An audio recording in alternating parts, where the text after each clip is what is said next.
So we're here on the Stono River at Charleston Oyster Farm. I am a grower and part owner of the company that I started with my brother and my wife.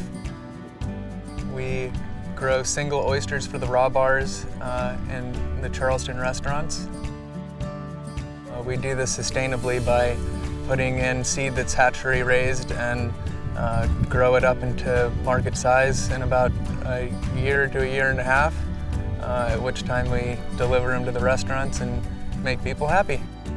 One of the biggest issues that the environment is facing is overpopulation. And in Charleston, it's a beautiful city. It continually gets voted #1 city in the world, and you have people moving here all the time.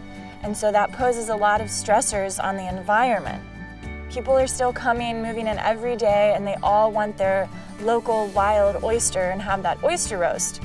Well, if people keep taking that and there's not a different product to satiate the demand for a local raw oyster, they could get over-consumed and over-harvested, and then we'll be like a lot of the northern states that were forced into a farming industry rather than being able to do it by choice.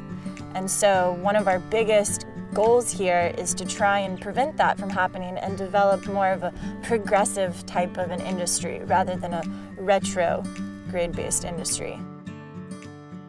Business of growing single oysters for the raw bars is kind of new to South Carolina. People have been growing single oysters for years in northern states, but around here what people are used to is seeing a big knotty pile of clusters being dumped onto a table out of the steamer pot.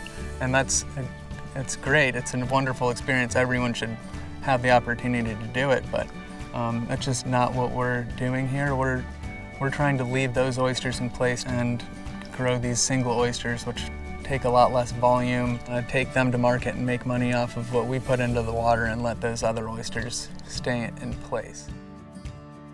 Reasons we like to grow oysters in the low country is because the water quality here is so amazing, it's so healthy, and we have estuaries all around us, which are the second most productive type of ecosystem next to rainforests in the world.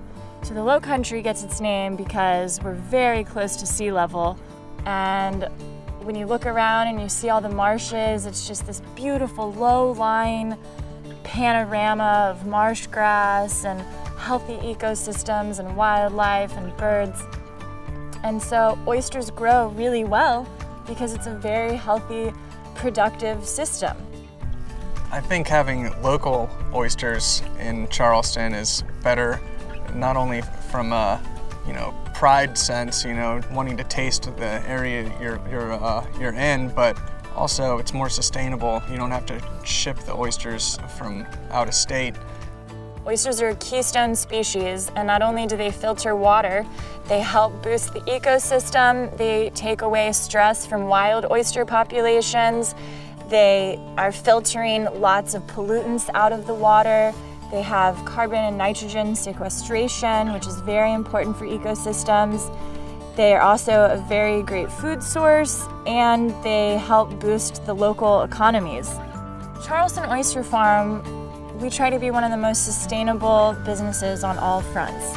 By trying to be as close to the city as possible, we can cut down on fuel, having to drive back and forth to the boat landing to deliver.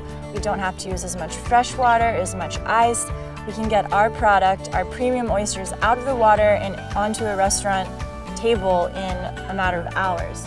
And not only is oyster farming sustainable, but it can be, like, all the logistics of it can also be really sustainable. The oysters here are amazing. The quality is unparalleled. I think everybody should have the opportunity to try a low country oyster.